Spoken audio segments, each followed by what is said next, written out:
नमस्कार। आप देख रहे हैं सुशील कुमार उपाध्याय यूट्यूब चैनल।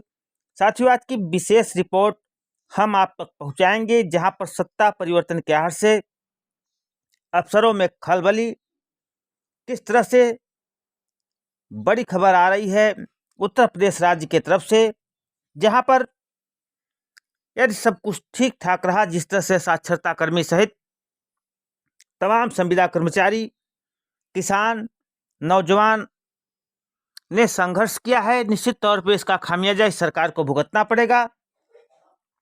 किस तरह से सरकार के हाथ पांव फूले हैं, पूरी रिपोर्ट हम आप तक पहुंचाएंगे। तो साथियों, इस वीडियो को स्किप मत कीजिएगा।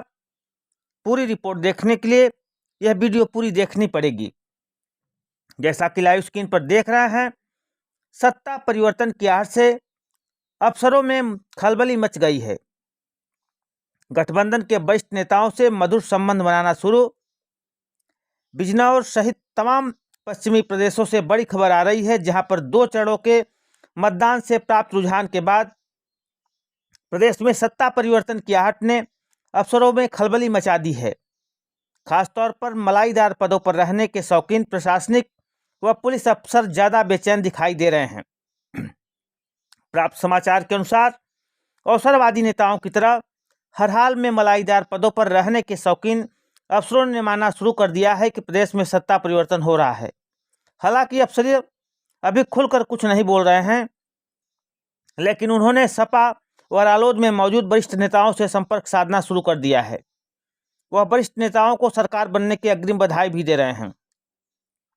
सूत्रों के मुताबिक जनपद में मजबूत स्थिति में दिखाई दे रहे सपा व रालोद के प्रत्याशियों से भी इस तरह के अफसर ने बात करनी शुरू कर दी है और यह जीत का आंकड़ा समझाते हुए बधाई दे रहे हैं।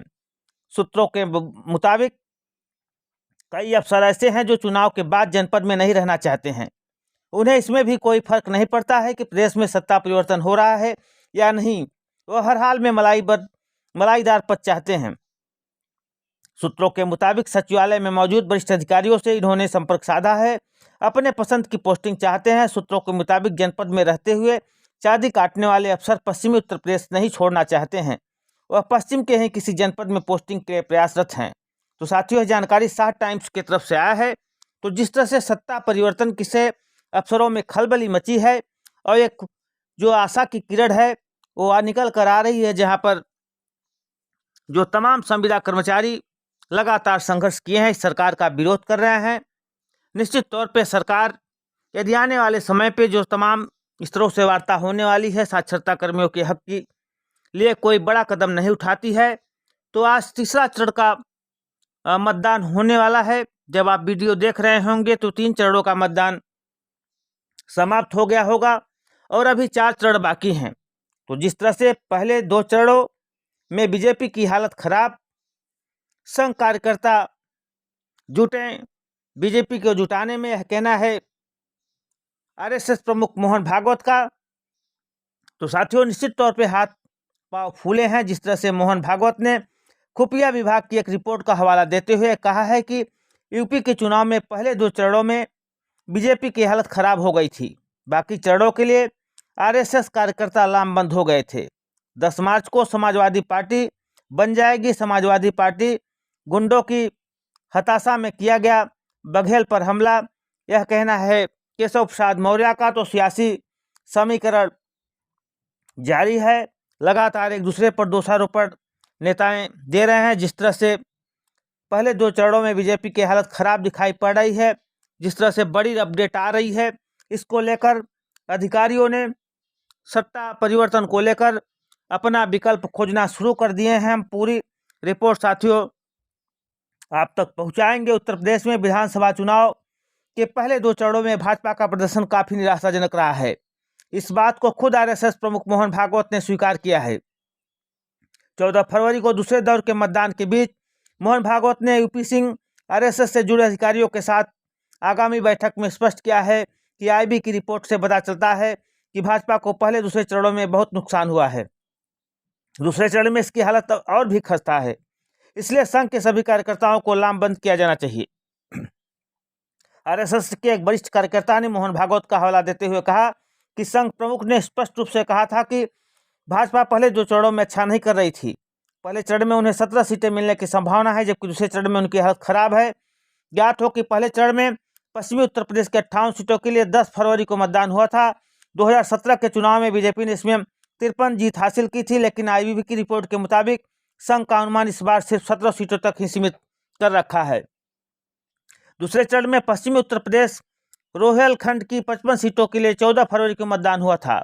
2017 में बीजेपी ने इनमें 38 सीटें जीती थी, लेकिन संघ का अनुमान है कि इस बार बीजेपी आधी सीटें भी नहीं जीत पाएगी। हालांकि बीजेपी को अपनी सीटों की कटौती की जानकारी पहले से ही थी, लेकिन संघ प्रमुख के साथ बैठक में किए गए अनुमानों से पार्टी नेता हैरान थे। उन्हें विश्वास नहीं हो रहा था कि पार्टी की हालत इतनी खराब हो गई है। संघ कार्यकर्ताओं ने कहा कि हिजाब विवाद ने मुस्लिम मतदाताओं को एकजुट किया है और वे बड़ी संख्या में वोट डालने के लिए बाहर आए हैं। यह प्रभाव विशेष रूप से दूसरे चरण में स्पष्ट था, जबकि हिंदू चुप रहे, और शायद यही वजह है कि पहले 2 चरणों में बीजेपी का इतना नुकसान हुआ है। संघ के नेताओं ने कहा कि यह मुद्दा किसान आंदोलन द्वारा भड़के टूल किट विवाद के समान हो सकता है। नेता ने कहा कि भाजपा का भविष्य अब लोगों और उनके विचारों पर निर्भर है। पहले 2 चरणों की समीक्षा के बाद संघ कार्यकर्ताओं को निर्देश दिया गया है कि वे सभी क्षेत्रों से बाहर निकले और हिंदुओं से अपने घरों से निकलकर भाजपा को वोट देने का आग्रह करें। संघ के एक प्रचारक ने योगी को 2022 का चुनाव जीतने और 2024 में मोदी को जिताने की बात कह रहे हैं। तो जिस तरह से पहले 2 चरणों में बीजेपी की हालत खराब, संघ के कार्यकर्ता जुटे, मोहन भागवत ने अपील किया है, तो निश्चित तौर पे जिस तरह से तमाम किसान नौजवान इस सरकार का विरोध कर रहे हैं, निश्चित तौर पे जिस तरह से सरकार ने केवल सियासी समीकरण लेकर चली थी, तो सत्ता परिवर्तन की आहट से भी अफसरों में खलबली मच चुकी है। साक्षरता कर्मी सहित तमाम संविदा कर्मचारी सरकार को उखाड़ फेंकने का आह्वान किए हैं। तमाम लोग इस सत्ता के पक्ष से भी जुटे हैं, लेकिन जिस तरह से 2 चरणों के चुनाव संपन्न हो चुके हैं, जो खुफिया रिपोर्ट मिल रही है, वहां पर इनकी हालत खस्ता है।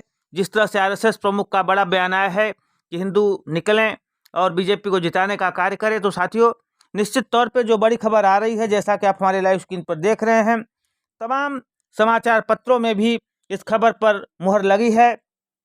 सियासी ताकत सहित तमाम जो समाचार पत्र हैं इस खबर को प्रकाशित किया है, तो यह रिपोर्ट इसी बेस पे आ रही है। तो निश्चित तौर पे साथियों, सत्ता परिवर्तन की आहट से अफसरों में मची खलबली।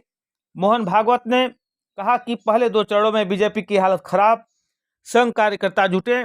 तो जिस तरह से सरकार ने संविदा कर्मचारियों की अवहेलना की, केवल झूठा वादा खिलाफी किया, बड़े बड़े वादे किए, लेकिन जिस तरह से देश के 5,50,000 साक्षरता कर्मी को एक झटके में सरकार ने बाहर का रास्ता दिखाया। उत्तर प्रदेश में लाखों साक्षरता कर्मी हैं जिनका 40 से 45 माह का मानदेय तमाम प्रयास के बाद नहीं मिला। उसका खामियाजा आने वाले अगले चरणों में इस सरकार को दिखाई देना पड़ेगा। जिस तरह से तमाम मंत्री अभी भी आश्वासित कर रहे हैं कि बहुत जल्द आपके वार्ता मुख्यमंत्री स्तर से कराई जाएगी और आपका समस्या का समाधान कराया जाएगा, आपका बकाया मानदेय दिलाया जाएगा। अब देखने वाली बात है कि इनके ऊपर क्या प्रभाव पड़ता है, क्या आने वाले जो चरण हैं, क्या भाजपा के पक्ष में मतदान होता है या अदर पार्टियों के पक्ष में लोग मतदान करते हैं। तो साथियों निश्चित तौर पे वादा खिलाफी का परिणाम आप देख सकते हैं, जिसका जानकारी निकल कर आ रही है। सत्ता परिवर्तन की आहट से लोग दूसरी पार्टियों से मिलने जुलने का सिलसिला जारी रखे हैं और शिक्षा प्रेरकों का दर्द भी सरकार को ले डूबेगा।